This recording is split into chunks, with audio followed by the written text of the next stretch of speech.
خواہ وہ تمہارا واقف ہو یا نہ ہو، نیک کام کرنا، زیادہ امیدیں نہ باندھنا، ایمان پر مضبوطی سے قائم رہنا، قرآن میں غور و فکر کرنا، آخرت کو محبوب رکھنا، روز محشر کے حساب سے ڈرنا، گناہوں سے بچنا، اور تجھے اس بات سے منع کرتا ہوں کہ کسی حکیم اور دانا کو برا کہنا، سچے کو جھٹلانا، گنہگار کے پیچھے لگنا، عادل اور نیک دل امیر کی نافرمانی کرنا، خواہ مخواہ فتنہ و فساد پھیلانا، اور اس بات کی وصیت کرتا ہوں کہ ہر حال میں خلوت ہو یا جلوت خدا سے ڈرتے رہنا، ہر وقت اپنے گناہوں پر نادم ہونا اور خدا کے حضور توبہ کی درخواست کرتے رہنا۔ امام حسن رضی اللہ تعالی عنہ کہتے ہیں، میں نے اپنے ماموں ہند بن ابی حالہ سے پوچھا، وہ حضور اقدس کے حالات اکثر بیان کرتے تھے اور مجھے ان کے سننے کا بے حد اشتیاق تھا۔ انہوں نے میرے پوچھنے پر حضور اقدس کا حلیہ مبارک بیان کیا۔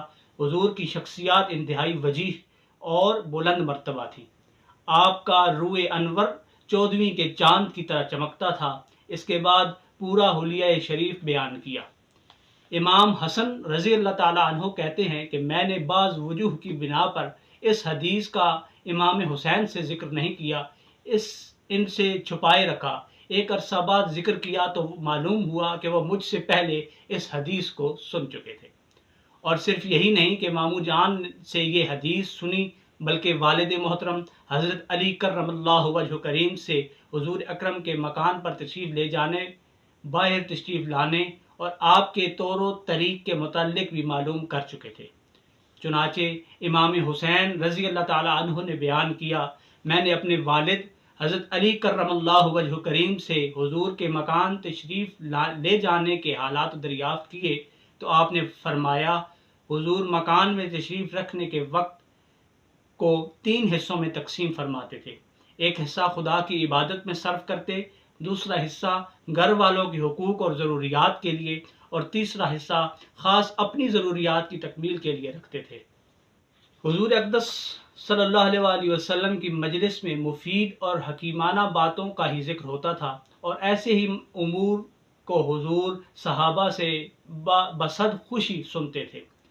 اس کے علاوہ فضول اور بے معنی باتیں حضور صلی اللہ علیہ وآلہ وسلم کی مجلس میں کبھی نہیں ہوتی تھی۔ صحابہ حضور اقدس کی خدمت میں نصیحت اور کلمہ حق کی طالب بن کر حاضر ہوتے تھے، وہاں سے حکمت و دانائی کی چاشنی لیے بغیر واپس نہیں جاتے تھے۔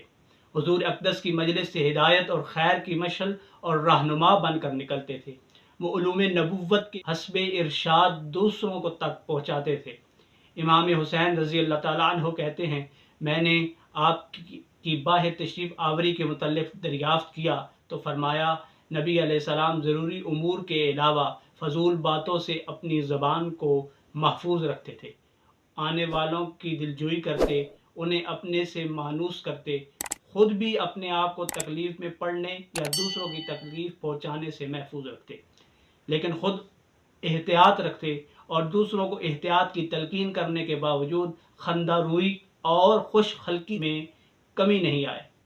امام حسین رضی اللہ تعالیٰ عنہ کہتے ہیں، میں نے حضور اقدس کی مجلس کے حالات دریافت کیے تو ابا جان نے فرمایا، آپ کی نشست و برخاست سب اللہ کے ذکر کے ساتھ ہوتی ہے۔ کسی جگہ تشریف لے جاتے تو جہاں جگہ ملتی وہیں بیٹھ جاتے، لوگوں کو بھی یہی حکم فرماتے کہ مجلس میں جا کر جہاں جگہ ملے وہیں بیٹھ جائے، لوگوں کے سروں کو پھلانگ کر آگے نہ جایا کرو۔ آپ حاضرین مجلس میں سے ہر ایک کا حق ادا فرماتے۔ آپ کے ہاں بیٹھنے والا ہر شخص یہ سمجھتا حضور اکرم صلی اللہ علیہ وآلہ وسلم سب سے زیادہ میرا اعراض فرما رہے ہیں۔ جو شخص آپ کے پاس بیٹھتا یا کسی امر میں آپ کی طرف رجوع کرتا، آپ اس کے پاس بیٹھے رہتے یہاں تک کہ وہ خود اٹھ کر چلا جاتا۔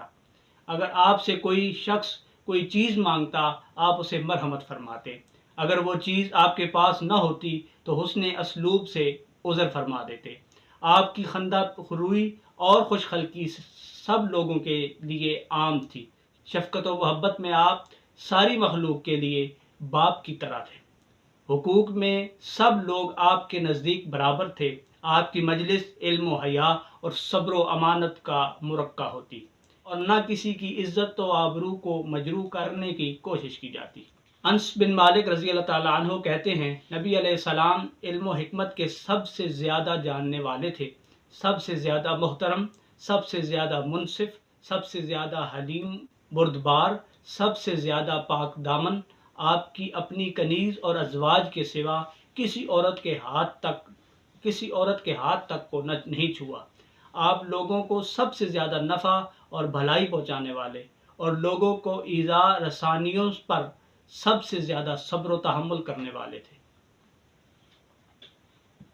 اس کے ساتھ ہی آپ سے اجازت چاہیں گے اور آپ سے یہ درخواست کریں گے کہ برائے کرم چینل کو سبسکرائب کریں، اپنی قیمتی آراء کمنٹ باکس میں دیں اور اپنے دوست احباب کے ساتھ زیادہ سے زیادہ شیئر کریں۔ جزاک اللہ خیر۔